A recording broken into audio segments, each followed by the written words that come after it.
各位观众大家好，欢迎收看热点互动热线直播节目。今天由我为您主持。从今年的下半年开始，新疆地区就成为了全球华人的新闻焦点。7月5号，在乌鲁木齐造成了维汉两族的流血冲突。那么8月底，胡锦涛到新疆视察，官方媒体称新疆一片安定。但是就在胡锦涛离开不久之后，9月份，新疆陆陆续续发生了数百起的民众被注射器扎伤的事件。那么从9月3号开始，陆续有汉人上街头抗议，那么聚集了上万人之多。但是这次值得注意的是，这些汉人他们的口号不是针对维人，也不是针对热比亚，而是直指中共的最高领导当局在新疆的负责人王乐泉。那么我们想利用今天1个小时的节目，和各位观众朋友们来探讨一下这个问题，这到底是代表了什么？那么中共的这个民族政策到底是如何的失败？这个新的人事调动对于新疆地区以及对于未来的这个17大有什么样的影响？那么首先我为各位介绍一下在今天现场的2位资深评论员。第一位是李天笑博士，李博士你好。主持人好。李博士是美国哥伦比亚大学的政治学博士，也是本台的评论部主任。那么第2位是恒河先生，恒河你好。你好。恒河也是资深评论员，他除了在电视上，在广播还有这个平面媒体上面有多方面对于中国时政方面的这些评论。好，那么这个事件呢，我想大家对于新疆的针刺事件应该多少都有耳闻。那么我们一开始先放一段新闻，看一下这段事件的来龙去脉。为了中共建政60周年庆典平安举行，中共国家主席胡锦涛8月25号刚刚结束了新疆的4天访问，再次强调稳定的重要性。另一方面，当局从9月1号到15号在北京民族文化宫举行新疆75事件展，展出大量血腥恐怖的图片和录像，把一切责任都推在热比亚等境外3股势力身上。新疆自治区政府2号召开新闻发布会，通报乌鲁木齐市近期的针刺伤害案件，受害人包括汉族、维吾尔族、回族、哈萨克族、蒙古族等9个民族的妇女、老人和儿童。当天，数百名乌鲁木齐市民走上街头抗议。3号，乌鲁木齐数万名汉人上街示威游行，抗议政府维护治安不力，要求新疆党委书记王乐泉下台。民众高喊"王乐泉下台"等口号，有市民亮出打倒王乐泉的横幅标语，遭到武警镇压。中央政治局委员王乐泉被外界视为江泽民派系人马，掌管新疆长达14年，以铁腕治疆和贪腐著称。1997年，伊宁维族人暴动，出动军警以重炮炸平不肯缴械的维族村，在新疆汉族和维族人中民愤极大。据新疆公安部门通报，3号的示威造成14人受伤，5人死亡。新华社报道说，截至9月3号，被针筒扎伤的群众有531人，目前已抓捕25名作案嫌疑人，当局否认针筒里有剧毒。4号，乌鲁木齐再有上万名汉人上街游行，冲击市政府大楼，继续要求王乐泉下台。武警释放催泪弹，殴打示威者，抗议民众投掷塑料瓶还击。公安部长孟建柱4号赶到乌鲁木齐，继续指责是维吾尔分裂分子制造了这些事件。市政府发出通告，严禁未经许可的集会、游行及示威。不过，当地民众并不理会。号，武警再次释放催泪弹，驱散在市政府外聚集的民众。神秘的针刺事件仍然时有发生。乌鲁木齐市区实施交通管制，大部分商铺关门，全市停工停课，各个主要路段都有荷枪实弹的武警把守，同时封锁电话、网络通讯及限制媒体报道。5号，新疆自治区党委决定免去乌鲁木齐市委书记励志的职务，同时撤换自治区公安厅厅长。好，欢迎各位观众朋友回到我们直播现场。那么我们刚刚看了这段新闻啊，这个针刺的事件啊，在新疆造得人心惶惶。那么除了刚刚看到那以外，这件事件它最奇特的一点就是说，我们感觉到之前的新疆，我们知道2个民族之间的冲突很大。那么这一次呢，特别的就是汉人走上街头，但是要这个王乐泉下台。这个事情我们是不是可以先请李博士你这边稍微分析一下，简短的谈一下这个事情，它跟以往的不一样之点在哪里？应该说这个事情啊，是中共长期的这个民族政策失败以后造成的这么一种尖锐的种族之间的冲突哈。这个因为这次我们看到一个以往最大的不同的特点，就是原来呢，就是比方说在这个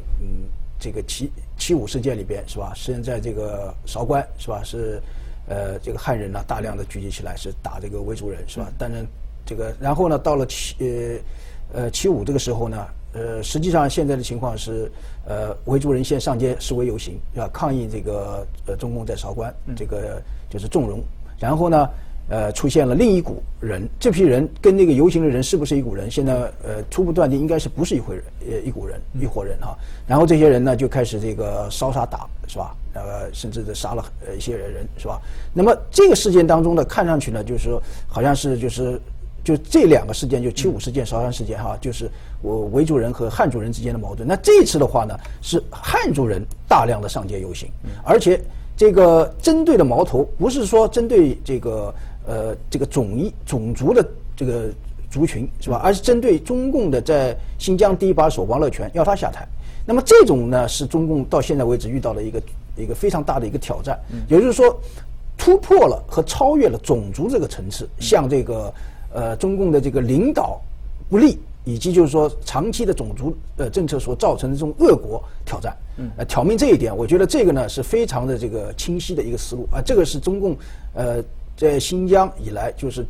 近50多年以来，就是第一次遇到这么一个事情。那么不光是在新疆，在中国的其他的地方，这个好像也是很少见的，就是说民众他出来抗议的时候，居然要求当地的这个最高的首长下台。这个事件在其他的地区有发生过吗？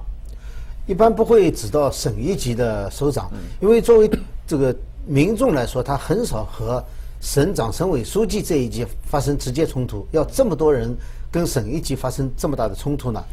这种可能性很小，所以往往呢，就人们认为坏的只是他自己这一片的这些当官的，很不容易的去想到这是一个整体现象。因为如果想到整体现象的话，他会针对到中共，那是因为新疆这块地方的一个特殊性，就是它第一个它又是2个比较大的族裔。那么其中呢，有一个呢是原来就在新疆的，还有一个呢是后来逐渐移民过去的。那么这个发生冲突以后呢，它和其他地方不一样，和内地的省份不一样，所以当地如果说出现矛盾以后，最终他们要往上指的话，他不大会像内地一样的去直指他当地的官员，因为它是全省性的问题，整个自治区这么范围之内的问题。但是呢，他也不会直接指到中央这一级，因为他认为他们这个自治区的情况和别的地方还不一样，所以它是由这个新疆的特殊情况所决定的，就是这个问题。但我倒是想起有这么一个可以考虑的哈，就是说在这之前，对于边疆少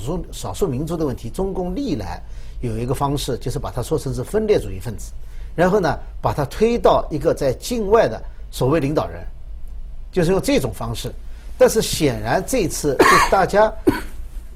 能够提出来，在游行的时候提出来，把矛头针对王乐泉，不管他其他的口号和汉维之间的冲突如何，就是没有人相信这件事情是由境外的热比亚或者是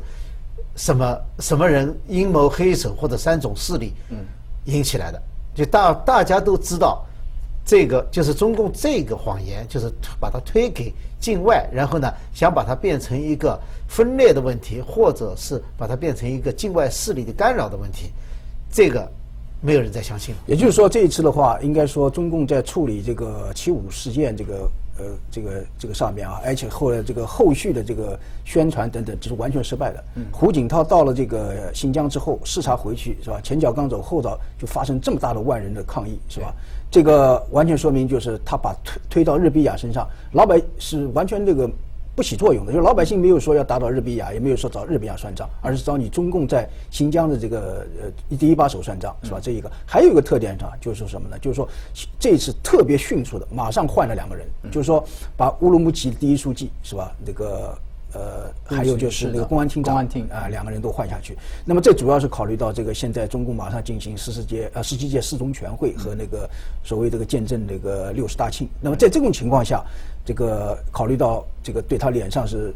决然无光的是吧？那么马上要换人，换人以后来保持暂短性的这么一个所谓的稳定。是。那么这次的这个所谓的针刺事件啊，就是说有不同的版本说法，那么把社会上人心搞得觉得很恐怖。这个事情呢，两位是不是可以描述一下有哪些不同的情况？那么您觉得这个针刺事件是汉人维族之间的一些互相的如何报复吗？还是说跟以往一样有其他的因素存在？这个现在弄的一个本来是一个刑事案件了，所以像这种这个针刺事件，你公安局应该出面是调查到底是谁抓起来调查清楚，然后这个就行。但是现在这个事情这个应该说是非常的扑朔迷离，是吧？后面的这个玄机四伏。现在最新的这个根据维吾尔在线的这个主编，他本来也是一个比较这个中共一直是对他进行扶持起来这么一个知识分子，但是呢，这个在75事件中他有了一些改观。那么他现在讲的就是说，在这个政治事件之前，曾经有这个维吾尔族的一个中学里边有些学生被到医院里边去扎针啊，扎针以后又死掉了一些，打针对不对？打针一般的这个预防针。对，然后那个死掉一些，然后这个事情以后就出现了这个就是在乌鲁木齐市里边出现的扎针，最早的时候大概是从8月初开始的，在胡锦涛来之前就开始了。那么这个事情这个含义就是有可能就是说中共利用这个事情是吧，在造成一种想法，就是说是不是维族人为了报复这个自己的中学生被扎针，然后到那边去扎？那么从中共的历来的行事模式来看，他在西藏事件当中，在这个6·4当中都采用了这种先挑起这个事端的方式。那么这个里边也不排除他有可能就是利用这个在维族人扎针以后，造成维族人有报复心理，然后派了一些人去扎针，引起这么一个大的这个事件。这个因为里边还有一个问题，就是说现在为止只讲了有4个人抓住，里边有3个人说是这个4个人里边是维族这个，但是到底抓住了你现在有这么多人里边扎针的，我估计现在几十个人，这个作案的应该是有。那么这些人里边到底是谁在做？他始终是没有公布。那么根据这个最近日比亚这一个采访，他是从这个当地的这个维族的警察得到的消息，就是说当时在说维族的警察这个也脱下了这个警服，是吧？这个就是作为一般的维族人到市场去这个闹事，那这样的话也造成了混乱。那么这样一种情况综合起来判断的话，这个扎针事件里边不排除中共在进行挑动。那么我看到报道上面讲到热比亚他所做的这一段描述呢，他是讲说这个不管是维族人他们的警察出去的话，受到他们这个公安局长的命令至少他上级的交代，让他们把便服脱下来，把制服脱下来，换上便服，然后出去对汉族人进行一些武力的攻击这是他们所讲的。那么我们刚刚听到这个李博士的分析完了以后就是这个事情虽然汉族人他出来要求就是针对于中共当局，但是汉族跟维族的并不表示汉族跟维族之间的这个矛盾没有了，对不对？他们之间是不是还是矛盾还是很大？只是说他们在这个事件上都认定了中共应该对这个事情负责。这个矛盾当然是很大的，因为这个矛盾呢，它不是1天2天积累起来的，它从中共过来，我们以前都不讲，以前因为历史上的东西你怎么说？中共自称是建政以后，整个世界就变了，就变成一个新的社会了。所以这个历史的矛盾，从内地来看也都不存在了。旧的阶级的人都已经被杀掉了。那么当年这个共产党进去以后，应该说现在主要的产生矛盾的，不管是汉人也好，还是维族人也好，都是在共产党统治下成长起来的一代人，几代人，所以他们不可能有一些旧的矛盾还存在那个地方。那么就应该是在共产党的这个统治之下所造成的一些新的矛盾。那么这些矛盾呢，我认为就是中共的民族政策从根子上就错了。当然他不可能用别的方式，所以他在一开始的时候，他对少数民族其实定了少数民族，然后呢，这个定呢跟其他国家不一样。其实在美国也有，美国你填的时候，你其实有一个就是你是属于哪一类少数民族的。你像我们就填亚洲，对不对？亚洲或者是有的人就填欧洲、东欧，哪一带，还有太平洋岛屿，这些呢，实际上是为了只是为了一个统计数字。个别的情况下会有照顾，比如说你如果说是一个少数民族妇女的公司，有1半以上的这个拥有者是少数民族妇女，那么政府的机构来订你的货，或者和你签 contract，就表明这个政府机构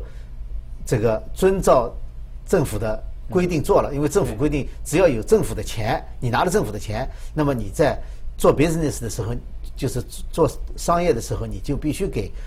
规定的弱势群体一点帮助，仅此而已。再没有看到在社会当中有任何作用。但在中国的这个现在的情况下，中共这个什么56个少数民族，它特别奇怪的就是用各种方式把民族的差异突出出来，然后来表示中共对他有多关怀，然后呢给了很多人家不要的东西，给了很多不要的东西，然后呢但是呢同时呢又从别人那里掠夺了很多东西，那么这样子呢就造成了，另外呢还对别人的信仰进行这种毁灭性的打击。那么这种行为其实在中国本土里面也是这样做的，对汉人也是这样做的，只是说到了少数民族地区以后呢，这个民族矛盾就显得特别突出。所以在这里呢，汉人长期觉得这些政策对汉人不公平，特别是一些就是对于刑事案子啊，他为了照顾少数民族情绪，他就判轻一点或者甚至不判啊，对汉人呢就紧一点。但是在另外一方面呢，少数民族也觉得很委屈，因为他们的教育，你看他这么多工厂，这么多就业机会都给了能讲汉语的人，而不给少数民族，所以呢维吾尔族人就觉得非常委屈，就是说在自己的土地上，他们反正变成弱势群体了，这个他想不通，所以这样是长期积累的矛盾，但是呢很少达到像今天这么尖锐、这么公开的程度，就是一个总爆发的时候好像到了。是。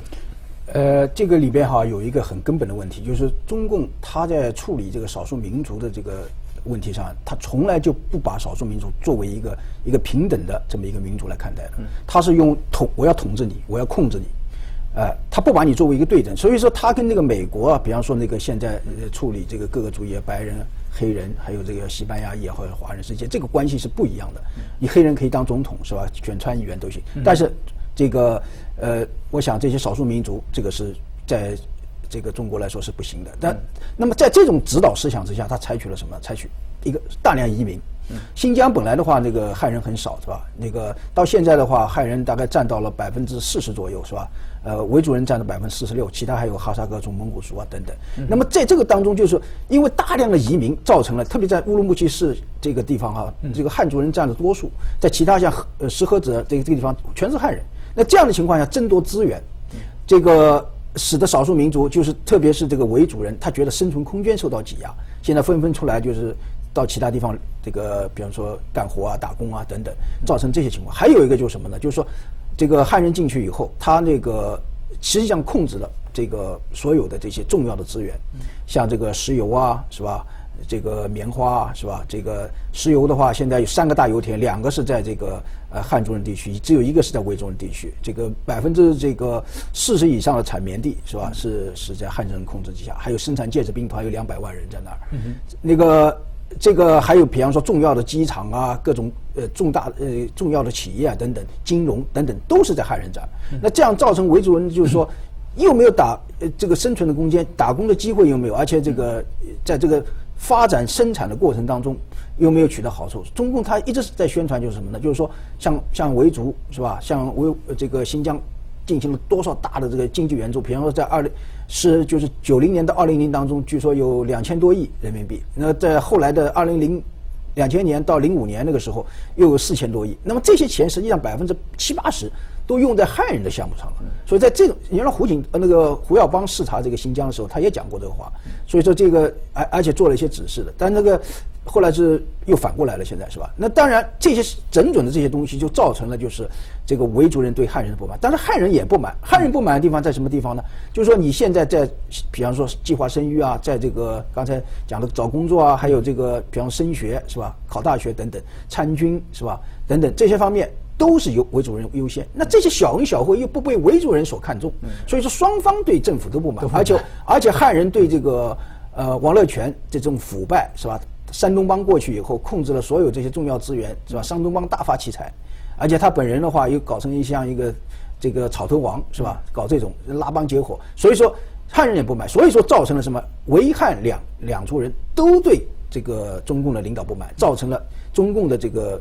在新疆的这个领导变成了一个愤怒的倾泻点。是好。那么各位观众朋友，我们今天谈的是从这个新疆的针刺事件呢来谈一下新疆当地的问题，以及中国的这个少数民族的政策等等相关的问题。欢迎您拨打我们的热线电话646-519-2879，或者是使用 Skype RDHD2008。中国大陆的免费电话是400-708-7995，再拨899-116-0297。那么我们先休息一下，回来以后我们再继续进行。2009新唐人全世界华人人物写实油画大赛，传统写实，艺术回归之正路，金奖1万美元，报名从速，8月31日截止。电话1646-736-2988，网址 oilpainting.ntdtv.com。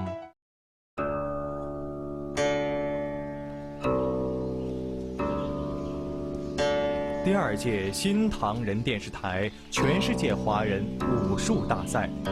将于10月3日、4日在纽约举办。正统武术，真传在线。各项冠军获亚洲铸剑大师手工打造流彩钛金宝剑，另加奖金5000美元；亚军获战弩宝剑，另加奖金3000美元；季军获倚天剑，另加奖金1000美元。报名电话1-646-736-2988，网址 martialarts.ntdtv.com。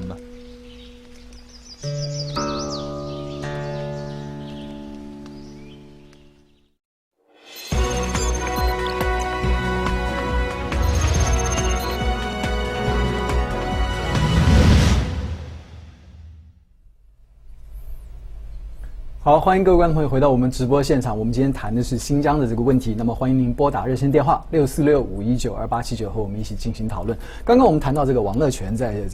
新疆这个地方的统治啊，包括他个人，比如他这个山东帮对于当地的这些民众造成了很多的不满情绪。那么另外一个呢，大家也知道王乐群在那边他的是用这种铁腕的镇压的手法。我们也可以谈一下，就是中共在这些地区他们使用这种手法，包括制造当地的这种譬如说动乱啊这种事情，然后呢，当局使用比较强硬的态度来镇压这种管理的方式，是不是？恒河先生从这方面来跟我们谈一下。我想在少数民族地区，特别是比较大的少数民族聚居的地区呢，中共历来采用的方式，其实并不是要让真正两个民族，汉民族或者是和某一个少数民族和平共处。从表面上，他做了很多文章，比如说这个搞了很多，就像这一次吧，这次还搞了一个叫做民族团结报告会，然后呢，组织一帮人到新疆各地去演讲，就讲7·5以后这个各民族如何团结的，就是他全是搞的表面文章，但是在实际上呢，却是长期以来，他是采用的一种方式是，就是他扶植起一批少数民族的干部来。那么由这些干部呢，表面上进行部分的管理，因为那个在西藏、在新疆都这样的，就是政治啊都是汉族派的干部，然后副职呢很多有的是少数民族的，那最近这些年少一些了，副职的也少一些了。那么用这种方式然后管理，那么在管理的过程当中呢，当他在平时他会给你很多小恩小惠，甚至给你做很多建设，什么重大项目，就刚才这个李博士讲的，给你很多项目。你像在西藏也是给你建个什么大塔呀，或者是给你建一个什么这个大会议室啊，那都是其实当地老百姓都不需要的。这些项目其实还是中共自己的面子工程，跟当地不管是汉人也好，跟少数民族也好都没有关系的。但他很热衷于做这些项目，做完了以后呢，就说给你这么多东西，你怎么还不感恩？那么一旦当出了问题的时候，特别是当别人对这些很多事情不满意，出现骚动的时候，他马上进行镇压。那这个镇压呢，我们可以看到，就是从西边、西北、西南的边境来看的话，从59年对这个拉萨，那么到这个89年在拉萨，然后呢89年、90年在新疆喀什。那么在这之前呢，60年代，伊犁还有一次。那么这些事件就表明，他在镇压的时候是毫不手软的。那么镇压完了以后呢，他其实并不考虑，就是当这个镇压发动以后，他会挑动汉人和维族人之间的矛盾。他以为用挑动了汉人的仇恨以后，可以把维族人压下去。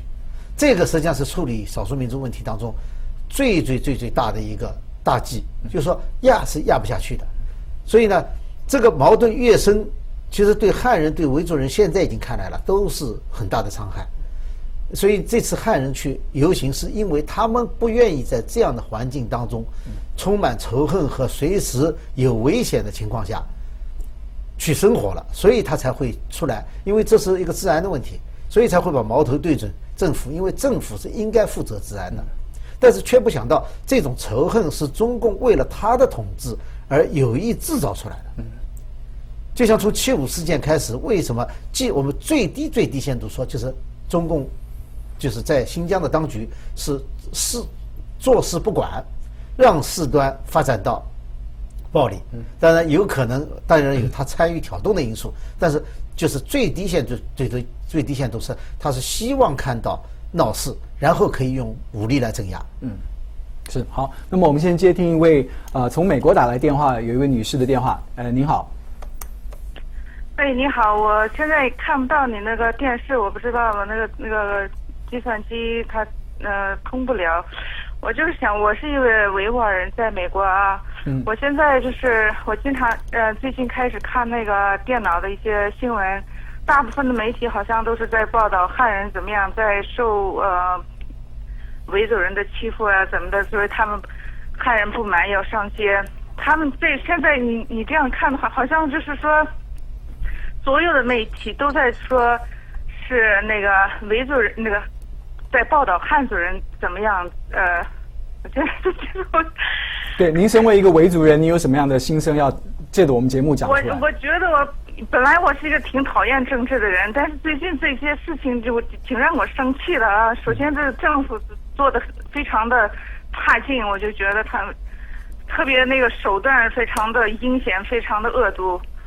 本来你看看现在他整个所有的媒体报道全都是在报道那个汉人怎么样受害，但是他从来没有报道过那个维吾尔人是怎样在被受迫害的。你想一想，75的时候，那75是怎么样发生的？是在那个626，那个是女孩子被打死了，不是说是他没有说清楚。然后呢，75本来这学生大家都可以从那个 YouTube 的网上可以看见，他们都是在那个大街上，手里拿着那个水，或者是有的人正在打手机，手上根本没有任何棍棒之类的，在他们学生在搞游行，非常和平的刚开始。但是后来不知道怎么回事，就变成了一个暴力的事情啊。然后那就是后来听说是政府出面镇压，然后有开枪，我们都听到那个枪声。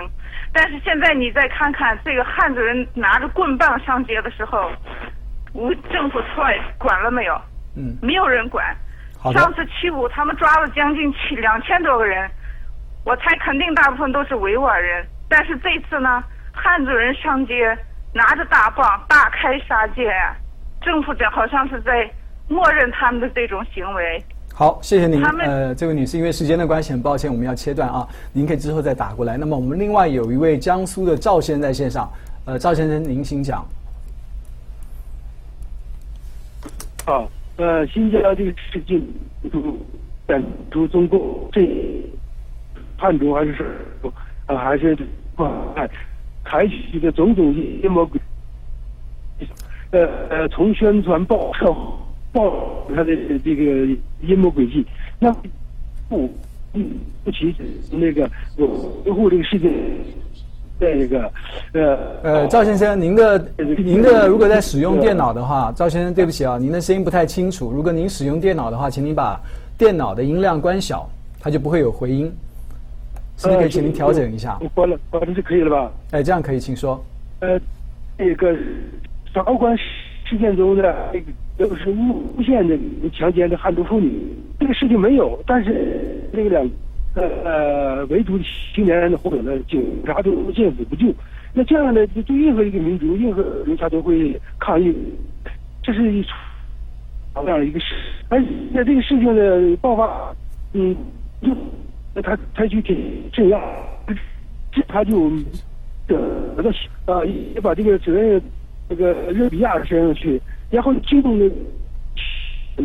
你这样不了。羊毛跟毛泽东是相似的，因为你既然知道这个情报，那说不妥善处理问题，人多的时候才的过程中的这些是一系列的这个赵先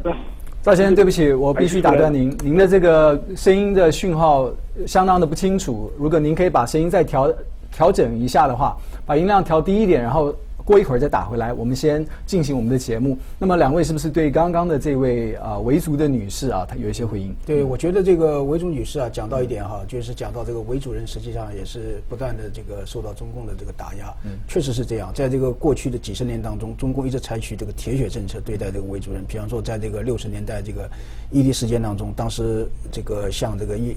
犁的这个自治州单位是吧，当时的进行和平的请愿，但是到了这个地方，政府这个大楼后采取了马上这个下令用枪扫射他们，打他们，然后这个造成了这个大量的人逃亡，是吧？据说有这个10万到20万，有的甚至有更多，其中还包括其他的，包括那个当时这个新疆军区的这个有一个高级军官等等，是吧？都参与这个里面。所以说，然后又到了这个90年的那个时候，又发生了这个刚才那个卡舍的这个镇压事件，所以那是王震，是吧？但是在60年代的时候，他是非常残忍的一个杀人不见血的，被这个维族人称为这么一个人，是吧？就是小孩子来说王震来了，大家都吓得不敢哭了。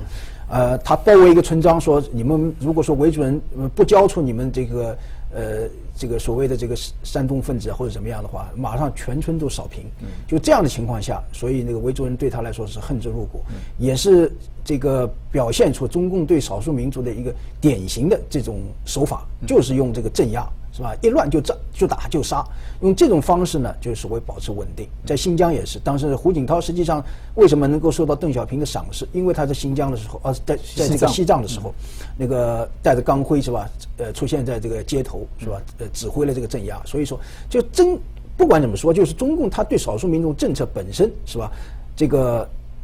造成了目前的汉维之间的这种矛盾和冲突，以及造成这种仇恨。那么这次实际上，你说汉人这个为什么会也仇恨也反对这个政府？是因为就是汉人本身也是中共政权的受害者。所以不管是维族人、汉族人，都是受害者。汉族人受害者，我们刚才讲得很清楚，一个是他受害就是说什么呢？就是说由于中共挑动起来的维族人对这种汉族人的仇恨，那汉族人首先当然受害了，对不对？那维族人当然也要找你算账，是吧？这个是一个。再有一个就是什么呢？就是说在这种情况下，汉族人他也有凭老百姓和这个中共的，比方说王乐泉他们这种权势阶层之间的区别，是吧？这是为什么有大量的这个新疆兵团、现在兵团的人上这个北京去上访呢？因为他们本身也受到了这个中共政权的欺压，所以就感到不平。为什么这么远人到这个新疆去？谁愿意老待在新疆？你说上海人他肯定想回上海，北京人想回北京，对不对？那但是他就不能回去，户口迁在那儿了，是吧？但是那个地方本身又得不到像这个很多的这个发展，因为什么？认为这个政府的政策又是倾向于维族人的，比方说在这个招工啊、参军啊、等等这方面都是倾向于这个维族人。那么在平日的一些这种形式啊等等处理这个两族之间的关系的时候，是都倾向于维族人。那么在这种情况下，实际上我觉得这个女士讲的有道理，但我觉得就是不单是维族人、汉族人两族人，实际上都受到中共的这个压迫。所以说这次指向中共，这是有原因的。是。那么另外就是您刚刚提到的，他们这次您刚刚讲到这个王震这个人啊，他非常的手段非常的狠毒。那么我们知道这一次汉族人在上街的时候，他们还要王震来，就是说这个里面表示出来汉族人对于维族人似乎这个仇恨是相当的深的。我觉得是这样子的因为这个民族主义啊，就是大汉族主义啊，这种东西呢，其实是中共最近这些年来就是煽动民族主义，在国内它这个就是从统治的需要出发，它煽动民族主义。那么这种民族主义呢，它扩展开来，除了对外的民族主义以外，那么对于其他边疆的或者是少数民族来说的话，那么它实际上一种极端民族主义的表现就是一种大汉族主义。那么其实在这个地方呢，大家要知道，就是这种铁腕的统治造成的伤害，如果是造成了维族人的伤害的话，那么维族人他这个气要放出来，就跟汉族地区普通的老百姓被拆迁了，这个土地被占了，他也要放出来。所以在汉地要放出这些东西来的就是上访。那现在上访已经禁止了，所以就有群体事件。那么这个群体事件，如果说在汉族地区发生的这个村落或者这一片聚居区恰好是少数民族，比如说回族，因为在汉地有很多回族人居住嘛，是回族的话，那么除了就是普通老百姓和官府之间的冲突以外，又多了一层民族冲突的因素。那么中共呢，就是利用这个民族冲突的因素，想利用这个因素，在新疆这块地方来制造这两族之间的矛盾。因为只要民众之间有矛盾，中共的统治他就觉得方便了，所以他是长期以来利用这个文革的时候最有名的一句话叫挑动群众斗群众。为什么呢？毛泽东说天下大乱得到大治，所以只要你乱，他就有办法。这是中共的长期的思维，就是以斗争的方式让底下的人尽管斗，然后最后他来收拾残局。那么一贯，虽然说现在大家说中共已经变了，有很多人说中共已经变了，但这种思维方式没有变。所以在新疆，不管你说多少和谐，不管你说多少这个稳定，但实际上他们所采用的方式是挑动一部分人去反对另外一部分人。然后呢，他在做仲裁的时候故意的采用明显的倾向性。就像这次不是有人说他们那个当汉族人示威的时候，把维族的保安派在最前线。所以这种安排方式就是不怕乱，就是甚至是他喜欢看到乱，因为一旦乱了以后，他才能够用镇压的方式。为什么他用镇压的方式呢？是因为他别的手段都已经用尽了，他没有别的手段了。是。那么我们常常看到，在这个国外啊，我看到有一些这个评论，他们在谈到这个问题。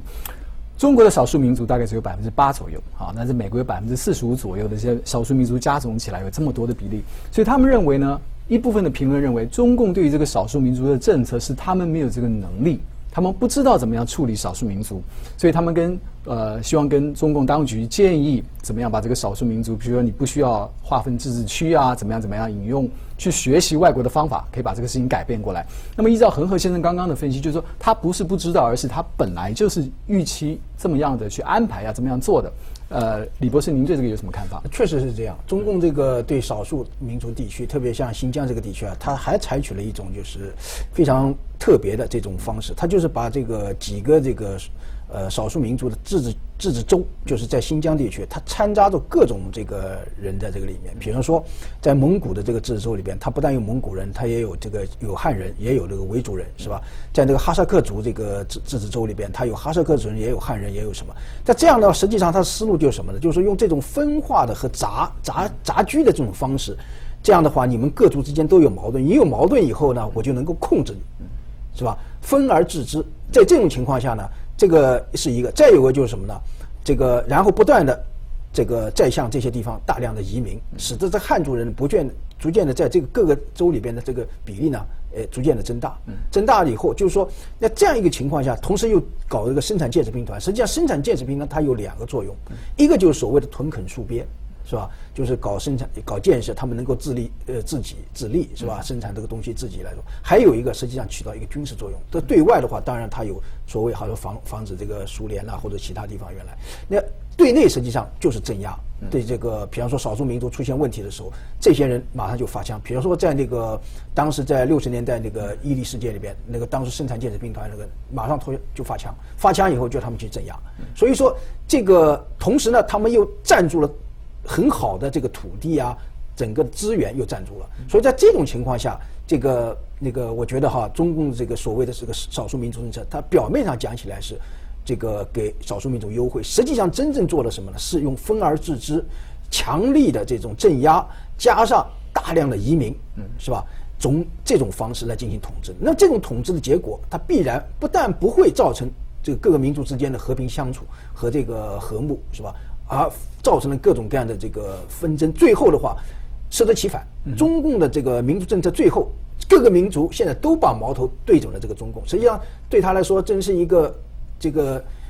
决然想不到的这么一个结果，是吧？所以说今天也是到中共自己要走向末日的时候，他发现了这么一个情况。是的，好，那么各位观众朋友，我们今天谈这个新疆事件，我们先休息一下，等到广告之后回来，我们再继续进行。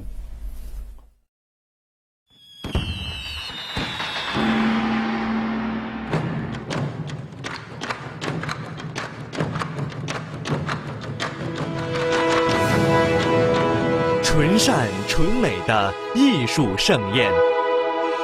中华文化的神韵再现。神韵艺术团正在美国各地巡回演出。网上订票请查询神韵 performingarts.org。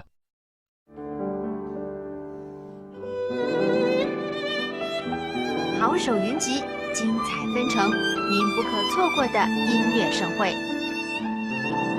新唐人电视台第2届全世界华人小提琴大赛电视转播，敬请准时收看。当一次美食鉴赏家，品尝各地名厨精心烹制的美味佳肴，1年1次。新唐人中国菜厨技大赛颁奖晚宴，5大菜系金银铜奖名厨联手打造，机会难得，定位从速。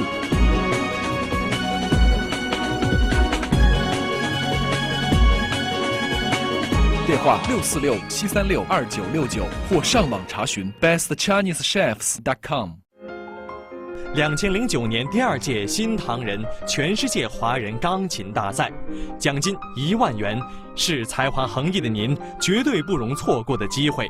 弹奏出的是那份生命的韵律，请从速报名。电话是1646-736-2988，网址 piano.ntdtv.com。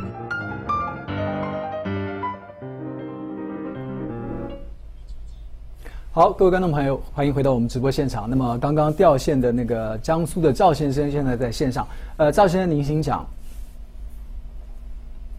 江苏的赵先生 ，OK， 怎么？很抱歉，赵先生，我们您的声音还是听不清楚，是不是给您再稍微调整一下？我们很希望您再打回来，麻烦你再调整一下。那么，行。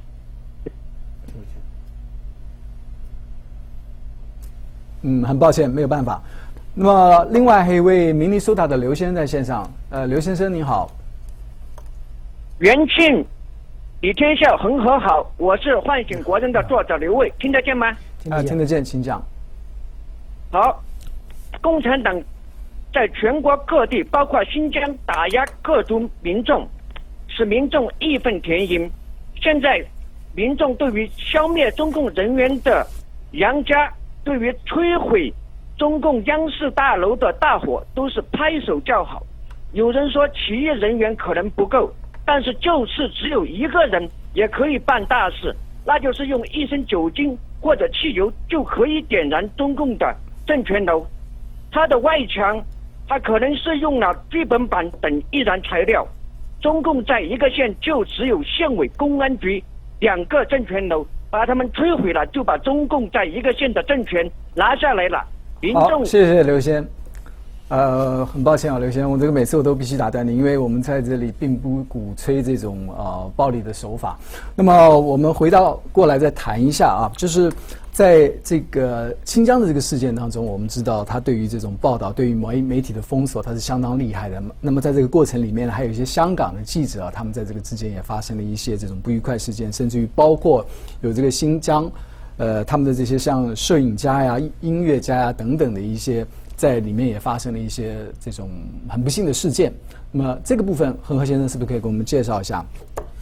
首先呢，就是香港的记者，香港3位电视记者，当时呢，实际上在这个9月3号、9月4号的这个冲突当中啊，他们是在场的。那么在场以后呢，当时就被抓起来了。抓起来以后呢，最后呢就被绑起来，被跪下，把器材没收，折腾了很长时间。那么最后呢，居然由这个新疆的这个国新办呢，就是新闻办公室的人发言说，3个记者当中有2个没有合法证件，其实3位记者都有合法证件的。那显然就是说，他为什么要对他们进行限制呢？要知道，在这之前所有的事件发生的时候都没有外国记者在，都没有境外的记者在。所以怎么报道都是中共的事情。中共后来虽然说允许外面的记者进来，都是在事态已经被他控制了以后，所以他就能控制你们采访人和采访的东西。而正好这次香港是在事件发生的时候，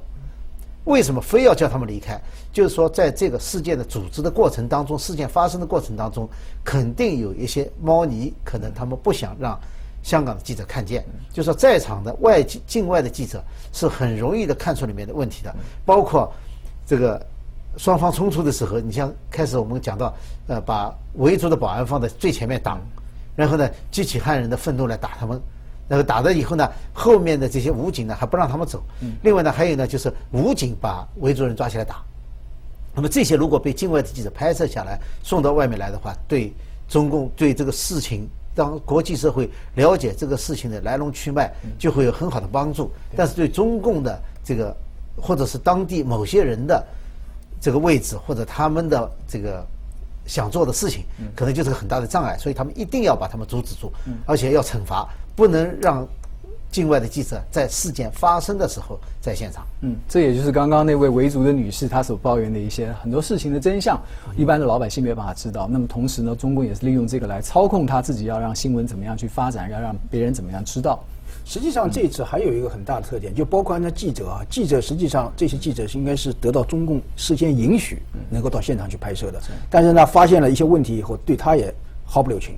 这实际上也说明另外一个问题，就是说实际上在新疆。这个中共一直培养了一批，就是说能够替他说话的这个维族人的这个干部，还有一些那个知识界人士。那么这次实际上一个很大特点，这批人开始众叛亲离，开始这个跟中共看清中国的认识，开始跟他脱离了。那么很明显的一个例子就是刚才讲到这个维吾尔在线是吧？这个主编他现在至少最近发表了一些谈话，写了一些文章，非常这个尖锐的指出，像这种种族的冲突，现在这是仇恨在加剧，原因就是中共的这个少数民族政策所引起的。像这种言论的话，原来的话，在这个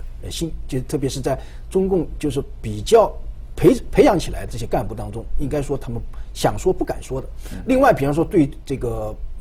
中共培养起来这个歌唱家，还有一些艺术界的人士，比方这次有一个很有名的歌唱家是维族人，是吧？被那个打死以后眼睛都挖出来，非常残忍的对待他。那还有一个就是书法家，摄影家是打成重伤。那么这些例子的话，在这个就是维族的知识界人士当中非常震动。就是说中共这个他为了挑起这个冲突，是吧？打了这些人以后，那当然激起这个维族方面的更大的仇恨，然后再想用这个东西再去反制汉人，然后再给汉人，是吧？这些人发棍棒，然后再打维人，通过这样一种挑动矛盾，他好像找到了这种平衡点。所以这种方式本身呢，就使得这个汉维两个民族的人都对中共这个产生这个反感。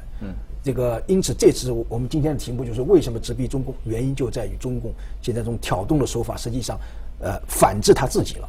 是好。那么我们刚刚那位赵先生现在打电话回来了，赵先生，我们这次希望一定能够听到您的把话说完。好，赵先生请说。喂，请说。好，不管中共怎么挑动、立即矛盾、坐收渔利，不管他采用武器，中共已经坐在火山口上了，那么不久就会暴露于天下。中国人民，不管是汉族还是维族还是藏族人民，都会认识到中共的邪恶。中共的存在对各民族的迫害，是中国社会的万恶之源。各族人民都觉醒了，中共也就没有市场了，中共也就灭亡了。所以我希望全体中国人民都要认清中共的邪恶，不管在新疆、西藏问题上，还是对待法轮功，一定要清醒，是中共迫害我们广大人民的，人民要团结起来，共同抵制邪恶，给自己创造一个美好的未来。好，非常谢谢江苏的赵先生。那么多伦多的韩先在线上，韩先你好。你好，这一个事儿啊，我今天突然想起来一件事儿，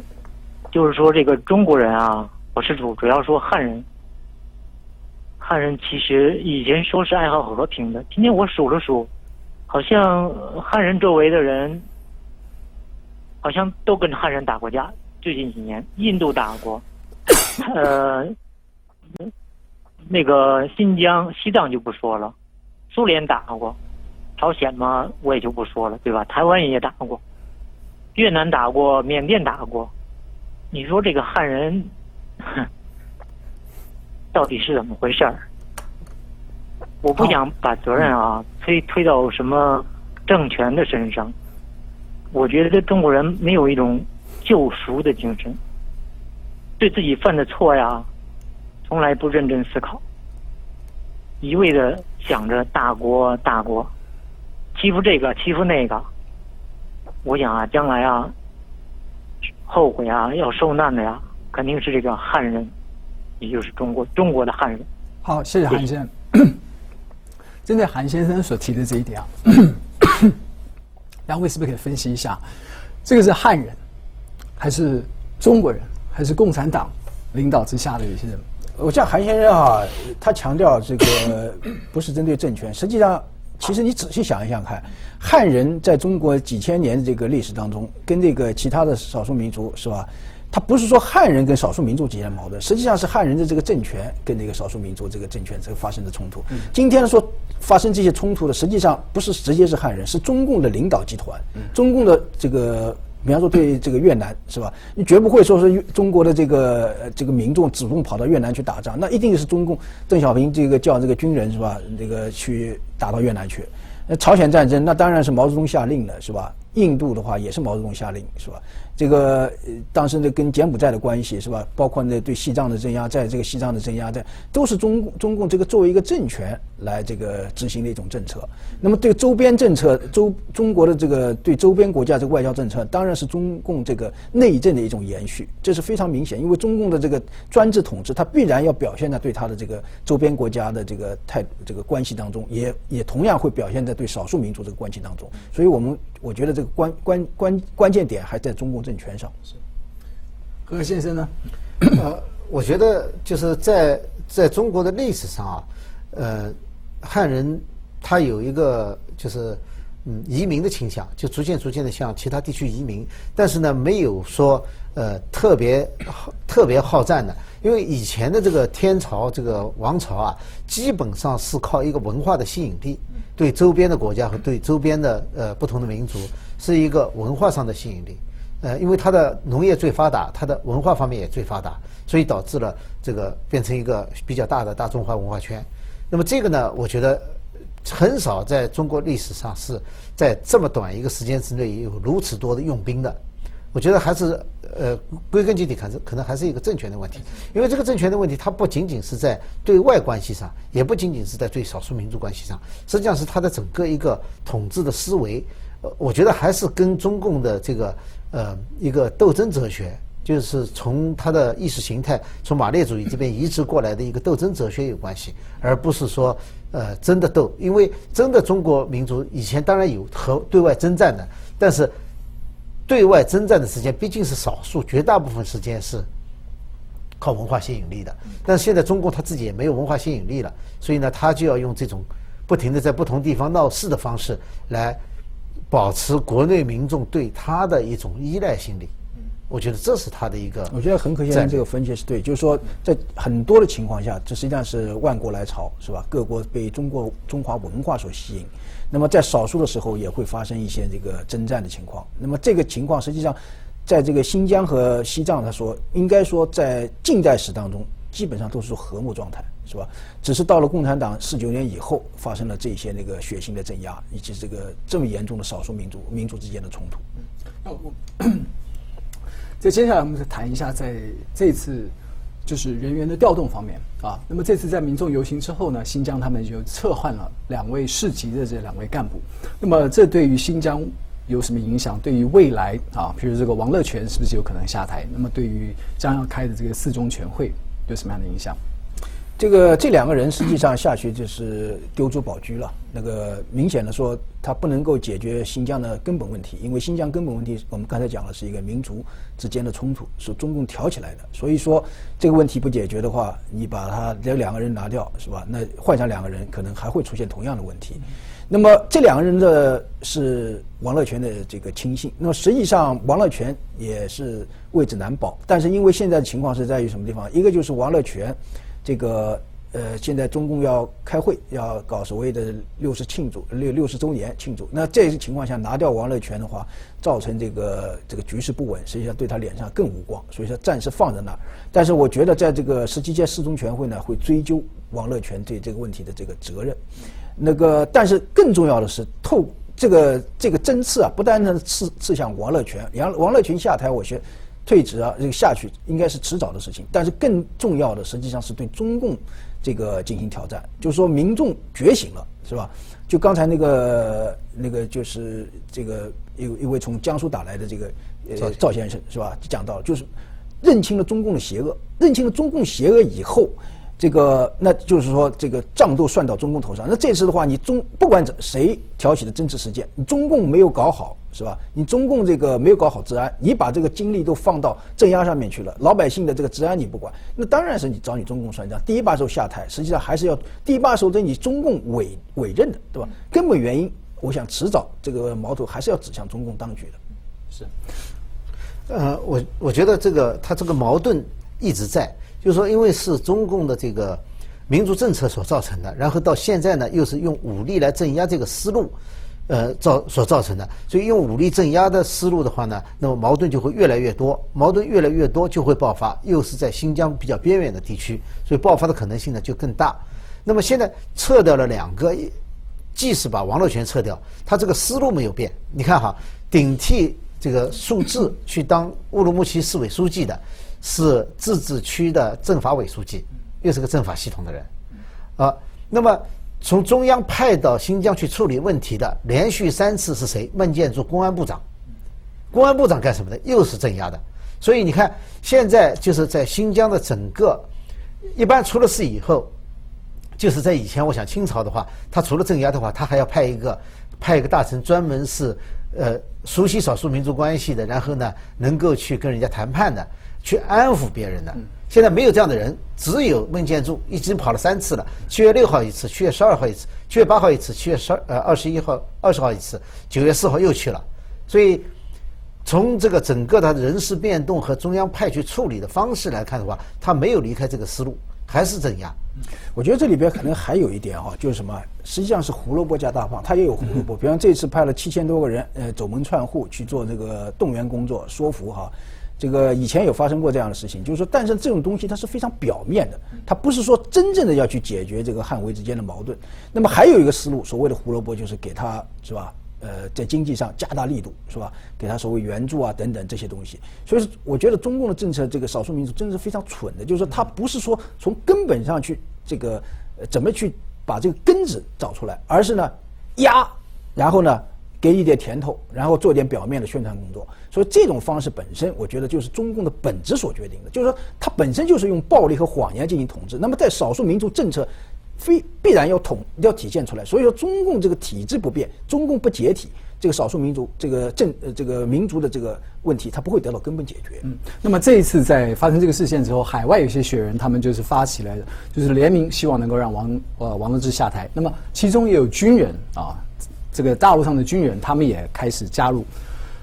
您觉得这个是不是在体制内的这么样一个觉醒？这种模式会不会延伸到中国其他地区？你只有1分钟的时间。我觉得新疆的问题还是有它的特殊性的，一概而论说是延续到内地呢可能性不大。但是我觉得中国大陆内地的问题，它是最终由这个内地的主要的各个地区有各个地区的民众最终来解决这个问题的。他们不会去学新疆的某一种方案，因为但是呢，他们自己的问题，因为和中共统治阶层的问题矛盾会越来越尖锐，所以最终呢，在这个中国内地会产生很大的包括现在的这个退党啊，和包括现在这个各地的群体之间啊对中共的不满会表达出来的，但是我觉得不一定和新疆事件有直接的关系。好的，那么非常感谢两位今天非常精彩的评论。那么各位观众朋友，因为时间的关系，我们就到此为止。感谢您今天的收看。那么希望今天这个节目能够让各位对于中共的这种政策、民族之间的这种冲突，我们有个更清楚的了解。谢谢各位收看，我们下次同一时间再会。